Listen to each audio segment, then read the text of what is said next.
और उत्तर प्रदेश में नाबालिग बच्ची से गैंगरेप का मामला तूल पकड़ता नजर आ रहा है। इस मामले में आज बीजेपी का एक प्रतिनिधि मंडल अयोध्या पहुंचा। नेताओं ने पीड़ित परिवार को न्याय का भरोसा दिलाया।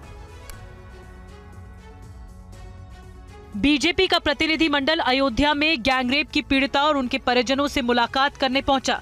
पीड़ित परिवार से मुलाकात के बाद प्रतिनिधि मंडल ने कहा कि समाजवादी पार्टी आरोपी मोहित खान को बचाने की कोशिश हो रही है। प्रदेश की जनता को और बच्ची के परिवारजनों को आश्वस्त करना चाहते हैं कि मोदी और योगी की सरकार में ऐसे दुर्दांत अपराधियों को मिट्टी में मिलाने में हमारी सरकार कोई कमी नहीं छोड़ेगी। राजनीतिक दल होते हैं, राजनीतिक दल में नेता होते हैं, लेकिन इस तरीके के घटना घटित करने वालों के साथ नहीं खड़े होते हैं। लेकिन समाजवादी पार्टी का अखिलेश यादव जी के दल के नेताओं का चरित्र है कि व्यभिचारी, दुराचारी और ऐसे लोगों के साथ खड़े होने का है। वहीं अयोध्या रेप केस के मुख्य आरोपी मोहित खान पर शिकंजा कसता जा रहा है। बताया जाता है कि हाल में यहां एक उपचुनाव भी है, जिसे लेकर राजनीतिक सरगर्मियां और तेज हो गई हैं। अयोध्या की इस चौकी पर ताला लगा है। बताया जा रहा है कि अयोध्या रेप केस के आरोपी मोहित खान की बिल्डिंग में ही ये पुलिस चौकी बनी थी। पुलिस चौकी इसी बिल्डिंग में चला करती थी और ये उत्तर प्रदेश पुलिस आपकी सेवा में सदैव तत्पर लिखा हुआ है। चौकी भदरसा जो पुलिस थाना पूरा कलंदर, इसी पुलिस थाने के अंतर्गत ये जो घटना हुई है रेप की, उसके बारे में बताया जा रहा है। रेप की घटना के बाद चौकी प्रभारी को भी सस्पेंड कर दिया गया है। शिकायत मिली है कि सार्वजनिक जमीन पर कब्जा कर मोहित ने ये बिल्डिंग भी बना दी थी। इसमें एक सरकारी बैंक के साथ 12 दुकानें चलती हैं। प्रशासन इस पर भी बुलडोजर चलाने का फैसला किया है। नोटिस चस्पाए जाने के बाद लोग अपने सामान को लेकर जा रहे हैं। सारा सामान आप लोग हटा रहे हैं? भाड़े पे लिए थे, एक रूम मिला था, उसी में अपना कारोबार करे थे। तो आगे क्या करेंगे फिर? दूसरी जगह ले जा रहे हैं। पूरे रेप कांड का मामला धीरे धीरे राजनीतिक होता जा रहा है, क्योंकि यही जो मोहित खान है वो समाजवादी पार्टी का नेता है। उसी की फोटो यहाँ के जो सांसद हैं समाजवादी पार्टी के अवधेश प्रसाद, उनके साथ वायरल हो रही है।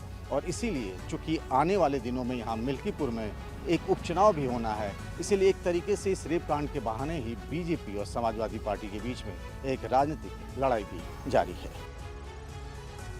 अयोध्या रेप केस में मुख्य आरोपी मोहित खान के शॉपिंग कॉम्प्लेक्स में खाली कराई जा रही है ये पूरी इमारत। ग्राउंड रिपोर्ट बता रहे हैं TV9 भारतवर्ष के रोविंग एडिटर पंकज झा। ये तालाब की जमीन पर बना हुआ है, तो जितने लोग यहाँ ऊपर देख रहे हैं सामान अपने अपने निकाल रहे हैं। इसमें बहुत सारी बिजली की दुकान है। आपको बताऊं कि कुछ एजुकेशनल इंस्टीट्यूट्स भी यहाँ पर चल रहे हैं। पंजाब नेशनल बैंक को भी नोटिस दे दिया कि आप सामान खाली करा लीजिए। तो ये सड़क के ठीक किनारे में, जहाँ भी पुलिस फोर्स भी तैनात है, मोहित खान का ये डबल स्टोरी जो है शॉपिंग कॉम्प्लेक्स है, जो कहा जाता है कि तालाब की ज़मीन पर उसको घेर कर बनाया गया है। बगल में इसके जो दूसरे लोकेशंस थे उनको भी गिराया गया है। आपको दिखाते हैं कि तालाब यहाँ पे जो है वो किस साइड में है। इसके जो एक और हिस्सा था जो प्लॉटिंग किया हुआ था, उस पर बुलडोजर चला है। और पीछे अगर देखें शॉपिंग कॉम्प्लेक्स, ये तो जो तालाब है उसके बारे में कहा जाता है। और शमशान की जो भूमि है, लैंड है, उस पर कहा जाता है कि इलीगल कंस्ट्रक्शन किया गया है। देखिए दुकानें अभी खुली हुई हैं, लोग अपने अपने सामान निकाल रहे हैं। और उसके बाद ये रिपोर्ट पूरी दे दी गई है डीएम को, अयोध्या के डीएम को दे दी गई रिपोर्ट। उसके बाद उसके जो बुलडोजर की कार्रवाई होगी वो उस पर पूरा जो शॉपिंग कॉम्प्लेक्स है उसे गिराया जाएगा। खबर दिल्ली से है। दिल्ली में आज करीब 80 साल से रह रहे लोगों के आशियाने पर बुलडोजर चला दिया गया। मामला सिविल लाइंस के खैबर पास इलाके का है।